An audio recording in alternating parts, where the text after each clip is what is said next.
Thank you. Hi, everyone. And this is really scary for me because most of the time when I talk rubbish. I am a stand-up comedian.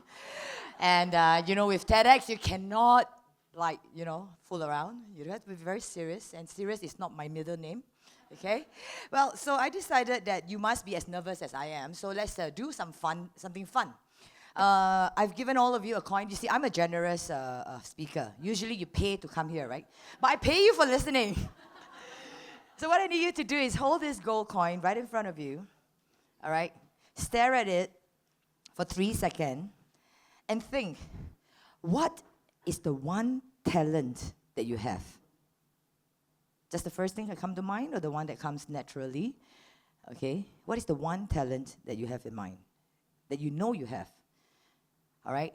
And so when you're ready, when I count to 3, I want you to shout out the talent. For example, if your talent is pissing my mother-in-law off, that is an immense talent, okay?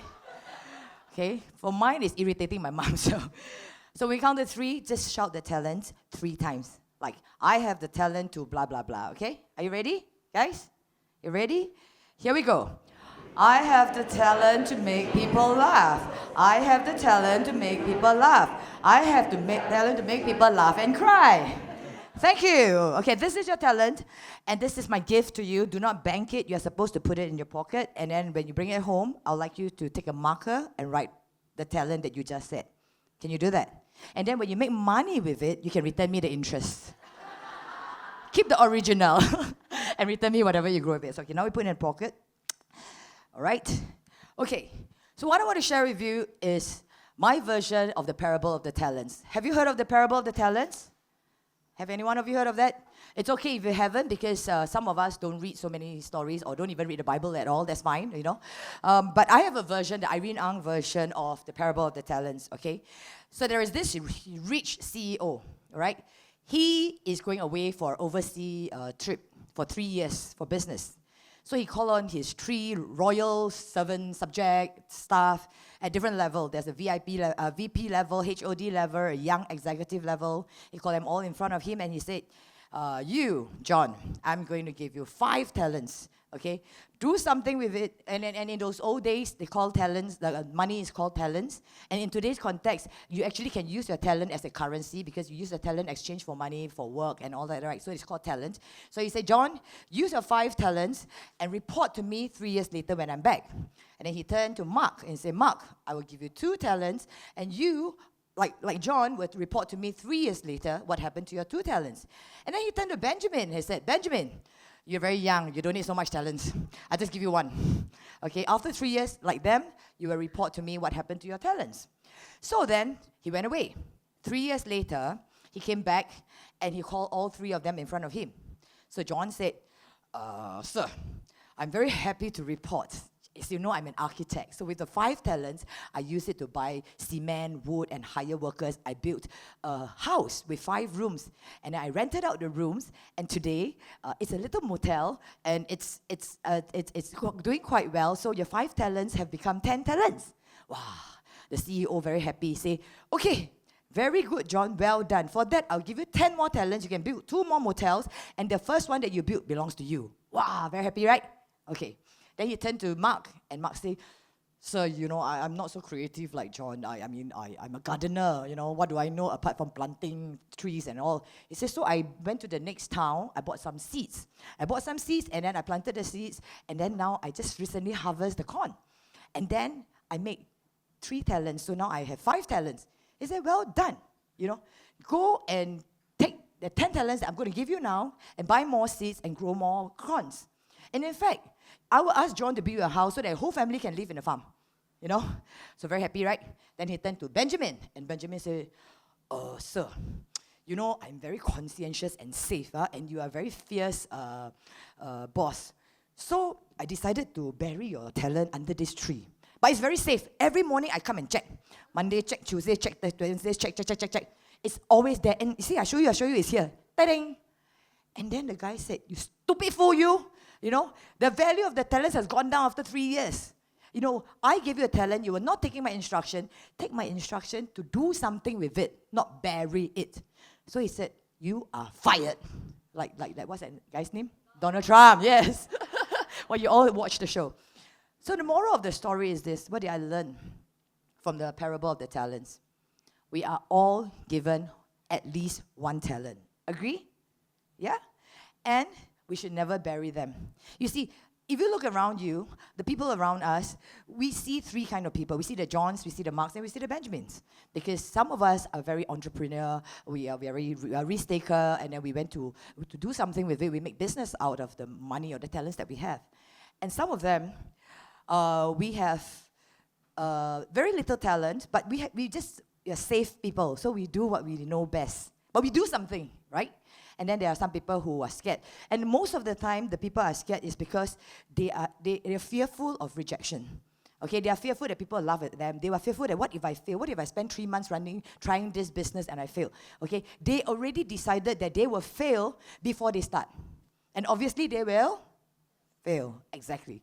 So the point here is, if you have a talent, you have to expand it, harness it, bring it to the best that you can. And you need to make mistake with it. Like the farmer, you need to soil and all that stuff, right? So my point is, we all have one talent. We all have one talent. And I want to repeat that because some people think that, oh, but then he has more. But even if he has more than me, you can grow more in time to come. Agree? So I'm going to share with you, because I don't have many talents, okay? You may think I have a lot of talents, but I don't. I only have one talent. And I only have one story. So I'm going to share with you my story if you don't mind. All right? As you can see, I have my report book of my life right here. In 1966, okay, my father met my mother at a rock and roll party by the beach, at Changi Beach. So they roll. And 9 months later, my brother come out. Okay? So my brother was 1.5 years old in 1967. He was 1.5 years old. He was very sick. He was so sick, he was having a long fever. And in Asia, when you're sick, everything happens, you just bring the kids, bring whatever to the medium. Medium is sort of like, in the West, is the gypsies and fortune tellers. And this guy in some funny costume, pierced here, he will go into this trance, and then he'll, ha! Then he turned to my mother and said, you, bad woman, you almost killed your son. Then my mother panicked. My grandmother was next to her, and I said, what did I do? She said, you want to kill your son because there was 2 babies that came in the last 1 year, and you killed them. So obviously, my mother turned to my grandmother and said, yes, I did, because, your son is very playboy, and I didn't feel like I want to have a second child with them. The first one was already a mistake. Then my grandmother said, I don't care. You better go home and rock and roll some more, okay? And make sure that he has a companion, because the guy, that's right. So the guy said, she agreed. The guy said that this boy needs a playmate. So in 1968, 1st of September, the playmate came out, and that was me. Okay? So can you imagine how exciting it is being born and thinking that, wow, my life mission is to be a playmate. Okay? So of course, this relationship with my parents didn't go very well, because my mom was 16 and my dad was 18 when they got married. And so constantly she would try to scare my dad. So there was one time when I was in primary 1, then my dad didn't come home for weeks. Okay? We don't know which girlfriend he was dating. And my mom wanted to scare him and spite him. So she took me to the girls' home, okay, to this convent in Thompson Road. And she left me there. So as she left and got into a cab, I suddenly dawned on me that, no, she's not going to take me with her. She's leaving me here alone. So I panicked. I ran out to the gate. There was all these big grills. And I started screaming and shouting, Mommy, and I started crying and screaming and kicking. Okay, I had to translate in English, Mom, you don't go. Okay, but in many ways I said it. Okay, so the nuns all came out screaming, stop the taxi. And then all the girls in the convent started crying, And then the whole convent was not peaceful at all. Okay, so the nun stopped, opened the door of the cab, and I said, Mrs. Ang, sorry, could you please take her back, because she's scaring the kids and us. So my mom got me back into the cab, slapped my face, scolded me. But that night I was very happy, because I learned 3 lessons about myself. First, if I do not want something, I need to voice out. Okay? Secondly, if I want something bad enough, I also voice out. Third, I realized the power of my voice. My power is effective.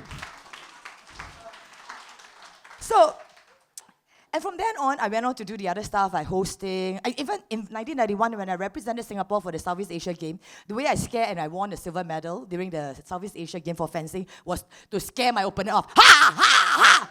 Actually, I wasn't a very good fencer, but I just screamed a lot louder, and I won, okay? So I know how to use my voice, and I kept using my voice and became a speaker, stand-up comedian, and then the story goes on, okay? But what is the reward of using your voice, okay? Someone at some point have used their voice to teach me something, okay? And I have in turn now want to use it on other people. The point here is this: with all that rewards and awards and whatever thing I've achieved in my life, there was a serious sense of emptiness in me. You know, I'm like, okay, so what's next? And some of you may be at the point of your life and you're thinking, what's next? And for me, it was when my mentor said, you know what, Irene, now that you have mastered this, share it with someone. The power of pollination. You know what pollination is, right? The flower, you know, primary school, you learn that, the flower blow, then naturally, tummy go to the ground, then more flower come out, you know? It's a very simple science. So I tried that, and I remembered that I tried to recall in my life who are the people who I respect and who are mentors. And some of you think that mentors mean that it must be someone's physical. Like I look at him, I tell him what to do, like the Kung Fu Panda. Hoo-cha! Okay, these are the 3 tricks. You must chop the sauce of the dumpling and then you put the... No. Sometimes mentors are official, sometimes mentors are unofficial. And for me, they say that behind every successful man, there's a woman. But behind almost successful woman, there are 3 men. Let me share my men with you, okay? And don't call me a SLUT. Okay, my favorite Indian man, Gandhi, I met him when I was very young. He told me, be the change you want to see.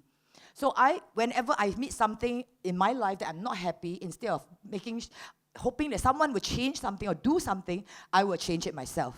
The second man in the middle is my boss, okay, for a long time. And he taught me how to use my voice, okay, to share with people. And also in sales, is how to sell properly and how to not missell, oversell. And he always tell me, Irene, you are an unpolished diamond. So whenever you get through hardship, remember you are being polished. I mean, at this point in my life, I still want to tell him that I'm still being polished, okay? But it's getting closer. I'm getting very close to the jewelry shop already. And then I went on to set up a business. And before I start my business, David said, my boss said, Irene, what are you going to do that is going to make you successful? Is find someone who is very successful, and then you emulate them. So I said, you know, most of the stars in the world are drug addicts, suicidal, or they crash their cars into something. I don't want to be like anyone that done that. But I thought of Walt Disney. So I started reading about him and how he thinks, and he taught me that money doesn't excite him. Ideas does. And for me, money doesn't excite me. Making people laugh does. So I decided to make him my idol and just follow the way he runs his business and the thing he does. And from there, I've gone on to share with some of my mentees, okay, these people may mean nothing to you, but they are my gems. I'm polishing them.